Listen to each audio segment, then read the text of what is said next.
Hello students, YouTube channel साधना में आप सबका स्वागत है।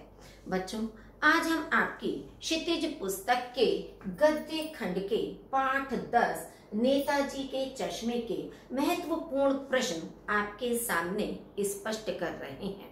इस प्रकार के प्रश्न आपकी परीक्षा में 2-2 अंक के आते हैं। आपने पाठ को कितना अच्छी तरह से समझा, आपकी इस बौद्धिक क्षमता का आकलन करने के लिए ही इस तरह के बोधात्मक प्रश्न आपकी परीक्षा में आते हैं। आप इन प्रश्नों को ध्यान से देखिए और समझने का प्रयास कीजिए। फर्स्ट है आपका नेताजी का चश्मा। पाठ में नगर पालिका की कार्य पद्धति पर व्यंग छिपा है। उसे अपने शब्दों में लिखिए कि जो सरकारी कार्य प्रणाली होती है वह किस तरह से लचर होती है, उस पर एक व्यंग इसमें किया गया है कि नेताजी का चश्मा पाठ में लेखक ने नगर पालिका की कार्य पद्धति पर व्यंग किया है कि नगर पालिका का बहुत सारा समय असमंजस में तथा चिट्ठी पत्री जैसी औपचारिकताओं में नष्ट हो जाता है, जिसके कारण कार्य होने में देरी हो जाती है। अंत में जल्दबाजी में कार्य ठीक ढंग से भी नहीं किया जाता। तात्पर्य यह है कि नगर पालिका की कार्य पद्धति में औपचारिकता तथा दिखावे को ही अधिक महत्व दिया जाता है कि जितने भी सरकारी कार्य होते हैं उसमें यदि कोई कार्य करने का भी निर्णय लेते हैं तो पहले तो वे असमंजस की स्थिति में रहते हैं कि कैसे किया जाए, कब किया जाए, किसके माध्यम से किया जाए। चिट्ठी पत्री में वे लोग अपना अधिकांश समय व्यर्थ कर देते हैं और जब उस कार्य को समाप्त करने की अवधि नजदीक आती है तो जल्दीबाजी में जो कार्य किया जाता है उसमें बहुत सारी कमियां रह जाती हैं। सेकंड है आपका नेताजी की मूर्ति लगाने के कार्य को सफल और सराहनीय प्रयास क्यों कहा गया है। सीमित समय एवं सीमित बजट के बावजूद कस्बे के बाजार के मुख्य चौराहे पर नेताजी सुभाष चंद्र बोस की संगमरमर की प्रतिमा लगाने के कार्य को सफल और सराहनीय प्रयास कहा गया है। इससे पता चलता है कि समाज में अभी भी नेताजी जैसे देशभक्तों के प्रति लोगों के मन में सम्मान एवं श्रद्धा की भावना है। इससे आगे की आने वाली पीढ़ियां भी देशभक्ति की भावना के साथ जुड़ी रहेंगी कि यद्यपि नगर पालिका के पास बजट बहुत सीमित था कि उतने बजट में अच्छा कोई भी मूर्तिकार नहीं मिल रहा था कि मूर्ति को बनाया जा सके। समय भी उनके पास बहुत कम था, तो ये समय कम और बजट कम होने के बावजूद भी उन्होंने समय पर कस्बे के चौराहे पर नेताजी सुभाष चंद्र बोस की मूर्ति को स्थापित किया। तो ये उनके लिए इनका एक सराहनीय कार्य था, क्योंकि हमारी आने वाली पीढ़ी जो अपने महापुरुषों को भूल सकती है तो कम से कम वे जब उस मूर्ति को देखेंगे तो अपने माता पिता से या अपने बड़े लोगों से उस मूर्ति के विषय में जानना चाहेंगे, जिससे उनके अंदर भी देशभक्ति की भावना हमेशा जागृत बनी रहेगी। थर्ड है हालदार साहब को पान वाले की कौन सी बात अच्छी नहीं लगी और क्यों। बच्चे, ये पान वाले हैं, पाले नहीं है, मिस्टेक है इसमें, वाले के। हालदार साहब को पान वाले द्वारा एक देशभक्त का मजाक उड़ाया जाना अच्छा नहीं लगा। पान वाले ने चश्मे वाले की भावना का सम्मान नहीं किया, उसे लंगड़ा और पागल भी कहा कि जो चश्मे वाला प्रतिदिन नेताजी की मूर्ति पर चश्मा लगाता था उसे बदल देता था। जब उसके विषय में हालदार साहब ने पूछा तो पान वाले ने उस देशभक्त का मजाक उड़ाया और कहा कि वह लंगड़ा है और पागल है जो कि इस मूर्ति पर प्रतिदिन चश्मे को लगाता है। नेक्स्ट है फोर्थ, चश्मे वाले को देखकर हाल साहब चक्कर में क्यों पड़ गए। चश्मे वाले को देखकर हालदार साहब चक्कर में पड़ गए क्योंकि उन्होंने सोचा था कि चश्मे वाला कोई लंबा तगड़ा फौजी अथवा देशभक्त एवं रौबीला जवान होगा, परंतु चश्मे वाले का व्यक्तित्व हालदार साहब की सोच के बिल्कुल विपरीत निकला, क्योंकि जब पान वाले ने हालदार साहब को बताया था कि एक कैप्टन है जो प्रतिदिन नेताजी की मूर्ति पर चश्मा लगाता है, तो कैप्टन शब्द सुनने पर हालदार साहब के मन में उसके प्रति जो विचार आए, जो उन्होंने महसूस किया, तो लेकिन जब साक्षात उन्होंने चश्मे वाले को देखा तो वो उसके बिल्कुल एकदम विपरीत था। कैप्टन से उन्हें लगता था कि कोई हिंद फौज का सिपाही होगा, कोई मिलिट्री में काम करने वाला व्यक्ति होगा, लेकिन जब उन्होंने उसको देखा तो वह उनकी सोच के बिल्कुल विपरीत था। कमजोर वह दिखाई दे रहा था, वैसा रौबीला या लंबा तौड़ा फौजी दिखाई नहीं दे रहा था। कैप्टन का व्यक्तित्व कैसा था? कैप्टन नाम का चश्मे वाला शरीर से बूढ़ा और दुर्बल था। वह लंगड़ा कर चलता था, सिर पर गांधी टोपी लगाए रहता और आंखों पर काला चश्मा पहनता था। उसके एक हाथ में छोटी सी संदूकची रहती थी जिसमें चश्मे होते थे, तथा दूसरे हाथ में बांस पर लटके चश्मे थे। वह गली गली जाकर चश्मे बेचता था। कि देशभक्ति की भावना होने के कारण वह मूर्ति पर चश्मा लगाता था, क्योंकि बिना चश्मे की मूर्ति उसको अच्छी नहीं लगती थी। लेकिन वास्तव में वह बहुत अधिक कमजोर और बूढ़ा व्यक्ति था, जिसका व्यक्तित्व मतलब बहुत एक कैप्टन जैसा दिखाई नहीं दे रहा था, लेकिन वह गली गली जाकर जब चश्मे बेचता था तो इस तरह का व्यक्तित्व हालदार साहब को कैप्टन का दिखाई दिया। नेक्स्ट है, हालदार साहब को क्या आदत पड़ गई थी? हालदार साहब को यह आदत पड़ गई थी कि जब भी कस्बे से गुजरते तो जीप चौराहे पर रुकवाते, पान वाले की दुकान पर पान खाते और पान खाते खाते नेताजी की मूर्ति को ध्यान से देखते थे। मतलब हालदार साहब एक ऐसे कंपनी में काम करते थे जहां हर 15 दिन में उन्हें उस मार्ग से गुजरना पड़ता था जिस मार्ग पर नेताजी सुभाष चंद्र बोस की मूर्ति लगी हुई थी। तो उनकी एक आदत सी बन गई थी कि वे जिस चौराहे पर मूर्ति लगी थी वहीं पर एक पान वाले की दुकान थी, वहां वे अपनी जीप को रुकवाकर पान खाते थे और नेताजी की मूर्ति को वे ध्यान से प्रतिदिन देखा करते थे। नेक्स्ट है, चश्मे वाला नेताजी से माफी क्यों मांगता होगा? कि नेताजी से माफी मांगने का क्या कारण था चश्मे वाले का?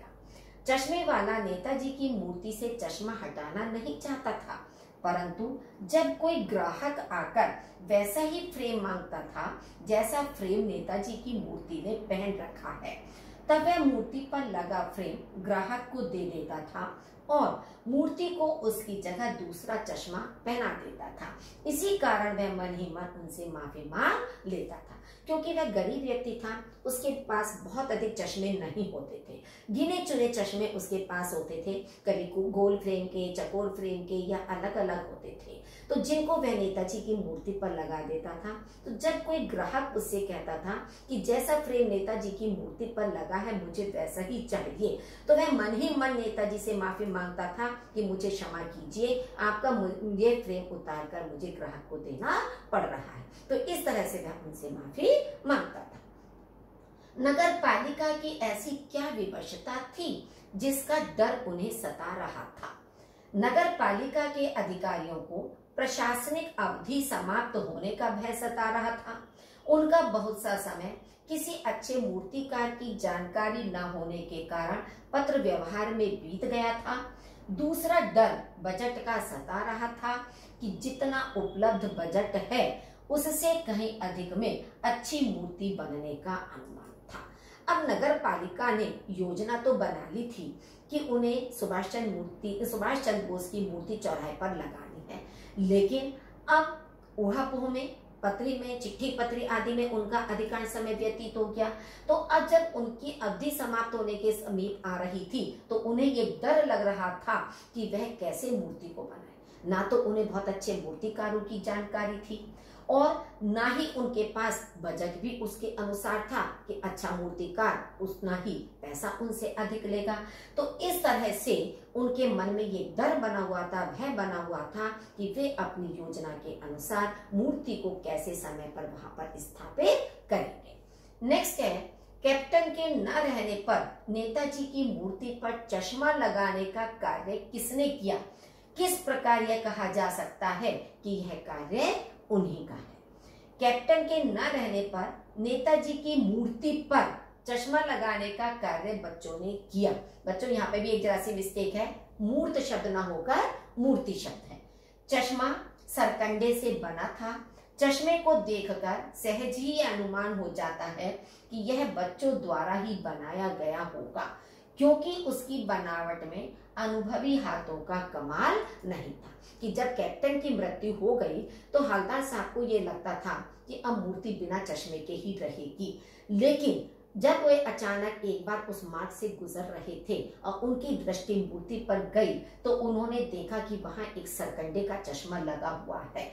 तो इसलिए उन्होंने अनुमान लगाया, क्योंकि उसमें जो चश्मा होता है वैसी सफाई नहीं थी हाथ की, जैसे छोटे छोटे बच्चे अपने अबोधता में बना लेते हैं, वैसा चश्मा उन्हें उस पर लगा हुआ दिखाई दे रहा था। तो इसलिए कैप्टन की मृत्यु के बाद बच्चों के अंदर भी एक देशभक्ति की भावना थी कि उन्होंने अपने छोटे छोटे हाथों से सरकंडे का चश्मा बनाकर नेताजी की मूर्ति पर लगा दिया था। नेक्स्ट क्वेश्चन है आपका, कैप्टन द्वारा बार बार मूर्ति की आंखों पर चश्मा लगाना क्या संदेश देता है? देशभक्ति के भावों को छोटे छोटे कार्यों द्वारा भी दर्शाया जा सकता है। सेकेंड, देशभक्तों शहीदों का सम्मान आम नागरिक का कर्तव्य है। थर्ड, यदि नगरपालिका आदि संस्थाएं अपने कार्यों में कमी छोड़ें तो शहर का नागरिक होने के नाते हमें उनकी भरपाई करनी चाहिए। फोर्थ, ऐसे कार्यों से हम दूसरे लोगों के लिए पथ प्रदर्शक बन सकते हैं। अब आप ये देखिए कि ये 4 पॉइंट्स आपके सामने हैं, जिससे हमें कोई ना कोई संदेश मिल रहा है कि छोटे छोटे कार्य जरूरी नहीं है कि हम कोई महान कार्य करें, बड़े कार्य करें तभी हम अपनी देशभक्ति को प्रकट कर सकते हैं। हम अपने छोटे छोटे कामों से भी अपनी देशभक्ति की भावना को प्रकट कर सकते हैं। और देशभक्त जिन्होंने हमारे देश को स्वतंत्र कराया, हमें स्वतंत्र जीवन प्रदान किया, उनके प्रति सम्मान रखना हर व्यक्ति का कर्तव्य होना चाहिए। यदि नगरपालिका या कोई भी हो सकता है कि इस तरह की मूर्तियों को लगाता है, उसमें यदि कोई कमी रह जाती है तो हमारा भी एक कर्तव्य बनता है कि हम उस कमी को पूरा करने का भरसक प्रयास करें। और इस तरह के कार्य करके हम अपनी आने वाली पीढ़ी के लिए भी मार्ग प्रशस्त कर सकते हैं, उसके लिए भी एक प्रेरणा बन सकते हैं। नेक्स्ट 11, पान वाले के लिए क्या बात मजेदार थी और क्यों?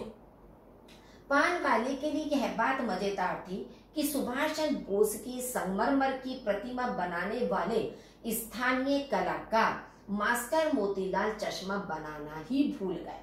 उसके लिए यह बात इसलिए मजेदार थी क्योंकि वह देश के निर्माण में अपने ढंग से योगदान करने वाले मूर्तिकार का एक तरह से मजाक उड़ा रहा था।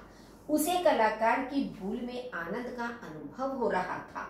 उसमें देशभक्ति की भावना लेश मात्र भी नहीं थी। कि हवलदार के साहब के पूछने पर उसने बड़ा मजा लेते हुए, आनंद लेते हुए कहा कि जिस ड्राइंग मास्टर ने मूर्ति को बनाया वह चश्मा बनाना ही भूल गया। तो उसके कहने का जो तरीका था वो इतना खराब था कि जैसे वह उसमें खुशी या प्रसन्नता महसूस कर रहा हो कि उस मास्टर ने उसमें चश्मा बनाना भूल गया। तो पान वाले के लिए यह बात मजेदार थी। नेक्स्ट है आपका 12, हवलदार साहब के लिए कौन सी बात चकित और द्रवित करने वाली थी? कि पान वाले के लिए तो मजेदार थी, लेकिन हवलदार साहब के लिए चकित और द्रवित करने वाली थी। हवलदार साहब के लिए स्वतंत्रता सेनानी नेताजी की प्रतिमा का चश्मा बनाने की भूल चकित और द्रवित करने वाली थी, क्योंकि चश्मा नेताजी के व्यक्तित्व का अंग था और कोई भी मूर्तिकार चश्मा बनाना कैसे भूल सकता था। दूसरे, हवलदार साहब देशभक्त थे और उनके मन में स्वतंत्रता सेनानियों के प्रति श्रद्धा थी। जब पान वाले ने देशभक्त चश्मे वाले का मजाक उड़ाया तब यह बात उन्हें द्रवित करने वाली थी। वे चकित इसलिए रहे थे क्योंकि चश्मे से ही तो नेताजी सुभाष चंद्र की मूर्ति जो है वो सुंदर लगती थी, वही उनके व्यक्तित्व का मेन अंग था, उसको वह कैसे बनाना भूल सकता है। तो यह तो उनको आश्चर्यचकित करने वाली बात थी। और पान वाले ने जब कैप्टन का मजाक बनाया, एक देशभक्त का मजाक बनाया, तो यह बात उनको द्रवीभूत कर रही थी। नेक्स्ट है 13, हवलदार साहब ने नेताजी की प्रतिमा पर चश्मा न होने की क्या क्या संभावनाएं व्यक्त की कि किस कारण से चश्मा उस मूर्ति पर नहीं है, उन्होंने कौन सी संभावनाएं बताई। हालदार साहब ने नेताजी की प्रतिमा पर चश्मा न होने की निम्नलिखित संभावनाएं बताई। फर्स्ट है, मूर्तिकार ने निश्चित अवधि में मूर्ति तो बना दी होगी, लेकिन पत्थर की मूर्ति में कांच वाला पारदर्शी चश्मा कैसे बनाया जाए यह तय नहीं कर पाया होगा। उसे समझ ही नहीं आया होगा कि पत्थर की मूर्ति पर कांच का चश्मा वो कैसे बनाकर लगाए। सेकंड, उसने ऐसा चश्मा बनाने का प्रयास तो किया होगा, लेकिन बना नहीं पाया होगा। थर्ड, कुछ और बारीकी के चक्कर में चश्मा टूट गया होगा कि वह उसको और सफाई से बारीक करना चाहता होगा, जिसके कारण वह चश्मा टूट गया होगा। उसने पत्थर का चश्मा अलग से बनाकर फिट किया होगा और वह निकल गया होगा। ये 4 संभावनाएं उन्होंने बताई कि हो सकता है कि इन 4 कारणों से ही नेताजी की मूर्ति पर चश्मा ना हो। नेक्स्ट है आपका 14। जब तक हालदार साहब ने कैप्टन को साक्षात देखा नहीं था, तब तक उनके मानस पटल पर उसका कौन सा चित्र रहा होगा, अपनी कल्पना से लिखिए। जब तक हालदार साहब ने कैप्टन को साक्षात देखा नहीं था, तब तक उनके मानस पटल पर यह चित्र रहा होगा कि कैप्टन आजाद हिंद सेना का कोई भूतपूर्व सैनिक अथवा नेताजी सुभाष चंद्र बोस का साथी रहा होगा। उसने देश के स्वतंत्रता आंदोलन में ब्रिटिश सेनाओं से सशस्त्र लोहा लिया होगा। वह भारतीय सेना का भूतपूर्व सैनिक होगा। वह शारीरिक रूप से हष्टपुष्ट व्यक्ति होगा। उसके मन में नेताजी के त्याग बलिदान के प्रति गहरी आस्था होगी, तभी वह नेताजी की प्रतिमा को चश्मा पहनाता होगा। मतलब जब तक हालदार साहब ने उस कैप्टन चश्मे वाले को प्रत्यक्ष रूप से नहीं देखा था, केवल कैप्टन नाम शब्द उन्होंने सुना था, तो तब तक उनके मन में ये सारी बातें उत्पन्न हुई थी कि हो सकता है ये कैप्टन वाला इस तरह का व्यक्ति रहा। नेक्स्ट है आपका 15। लेखक ने स्थानीय कलाकार को अवसर देने के क्या क्या कारण बताए हैं। लेखक ने स्थानीय कलाकार को मूर्ति बनाने का अवसर देने के निम्नलिखित कारण बताए हैं। फर्स्ट, देश के अच्छे मूर्तिकारों की जानकारी नहीं थी। अच्छी मूर्ति की लागत अनुमान और उपलब्ध बजट से कहीं ज्यादा थी। काफी समय ऊहापोह में बर्बाद हो गया होगा। बोर्ड की शासन अवधि समाप्त हो रही होगी, इसलिए स्थानीय कलाकार को अवसर दिया गया होगा। कि जब तक वे किसी अच्छे कलाकार को खोजते, अपने बजट के विषय में सोचते, उनकी शासन अवधि समाप्त होने के करीब थी, इसलिए उन्होंने जल्दीबाजी में किसी स्कूल के ड्राइंग मास्टर को ही मूर्ति बनाने का कार्य दे दिया। नेक्स्ट है आपका 16। हालदार साहब कैप्टन के बारे में क्या पूछना चाहते थे, वे किस कारण अपना सवाल नहीं पूछ सके। हालदार साहब कैप्टन के बारे में यह पूछना चाहते थे कि लोग उसे कैप्टन क्यों कहते हैं तथा उसका वास्तविक नाम कैप्टन ही है या कुछ और। वे यह प्रश्न इसलिए नहीं पूछ सके क्योंकि पान वाले ने उन्हें साफ साफ बता दिया था कि अब वह इस बारे में कोई बात करने को तैयार नहीं है। उनका ड्राइवर भी जल्दी जाने के लिए व्यग्र हो रहा था और हालदार साहब को काम भी था कि वे हालदार साहब तो पूछना चाहते थे कि वे उसको कैप्टन क्यों कहते हैं, क्या वास्तव में उसका यह नाम है। लेकिन उसने पान वाले ने कहा कि वह अब इस विषय में कोई भी बात नहीं करना चाहता है, तो इसलिए वे उसके विषय में कोई जानकारी प्राप्त नहीं कर सके। दूसरे उनके ड्राइवर जो था वो भी बेचैन हो रहा था जल्दी जाने के लिए और हालदार साहब के पास भी जरूरी काम था। 17 है, कैप्टन को देखकर हालदार साहब को उसके काम के बारे में क्या पता चला। हालदार साहब ने देखा कि कैप्टन अपने एक हाथ में छोटी सी संदूक थी और दूसरे हाथ में एक बांस पर टंगे बहुत से चश्मे लिए एक गली से निकला था और एक बंद दुकान के सहारे अपना बांस टिका रहा था। उसे इस दशा में देखकर हालदार साहब को पता चल गया कि कैप्टन के पास कोई दुकान नहीं है, बल्कि वह चश्मा बेचने के लिए गलियों में फेरी लगाता है। कि जब उन्होंने कैप्टन को देखा एक गली से आते हुए, तब उन्होंने उनकी स्थिति को जाना कि कैसी उसकी दयनीय स्थिति है। कि उसके पास अपनी कोई दुकान भी नहीं है, एक डंडे पर ही थोड़े से चश्मे लेकर गली गली फेरी लगा लगा कर वह बेचता है। तो इस तरह का रूप कैप्टन का उनके सामने आया था। नेक्स्ट है आपका 18। हवलदार साहब के विचार से देश को स्वतंत्र कराने वाले लोग कैसे थे और उनका उपहास करने वाले आज के देशवासी कैसे हो गए हैं, सा उदाहरण स्पष्ट कीजिए। हवलदार साहब के विचार से देश को स्वतंत्र कराने वाले लोग महान देशभक्त थे। उनमें देश के लिए घर गृहस्थी जवानी जिंदगी सब कुछ न्यौछावर कर देने की प्रबल भावना थी। उनका उपहास करने वाले आज के देशवासी अत्यधिक स्वार्थी, लालची और बेईमान हो गए हैं। अपने स्वार्थ के लिए वे आसानी से नैतिकता का त्याग कर देते हैं। वे हमारे पहले के जितने भी महापुरुष हैं, उन्होंने अपना घर गृहस्थी कुछ नहीं देखा, अपने जीवन के विषय में कुछ नहीं सोचा। केवल उन्होंने जो दृढ़ निश्चय किया कि हमें किसी भी कीमत पर अपने देश को स्वतंत्र कराना है, यह प्रबल भावना उनके अंदर होती थी, चाहे पुरुष हो चाहे महिलाएं हो। लेकिन आज का जो मनुष्य है वो बहुत अधिक स्वार्थी हो गया है, केवल अपने विषय में सोचता है, दूसरे के विषय में सोचना वह बिल्कुल भी नहीं चाहता है। तो इस तरह के जो नैतिक गुण हैं आज के मनुष्य के अंदर से समाप्त होते चले जा रहे हैं।